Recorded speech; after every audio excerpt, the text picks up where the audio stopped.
Terminal rodoviário e aquaviário municipal do Guarujá. Na parte de cima são 3 salas de cinema e na parte de baixo um pequeno shopping com praça de alimentação. Vamos passar também pelas balsas, que faz travessia Santos-Guarujá. Em seguida passaremos em frente ao Yacht Clube de Santos, que é um dos maiores que temos aqui em nossa região. Ele fica no município do Guarujá. Entraremos ao porto.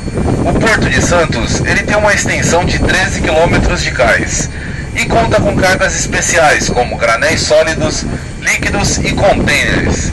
Além disso, o Porto de Santos é o único porto brasileiro que ele é servido por todas as rotas marítimas regulares para qualquer parte do mundo. Nenhum navio pode entrar ou sair aqui do porto sem que o prático esteja a bordo. O prático é a pessoa responsável pela manobra de encostar e desencostar o navio do cais, assim auxiliado pelos rebocadores. São 38 práticos que nós temos entre Santos e São Sebastião.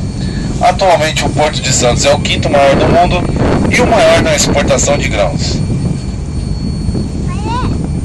Vai pra frente,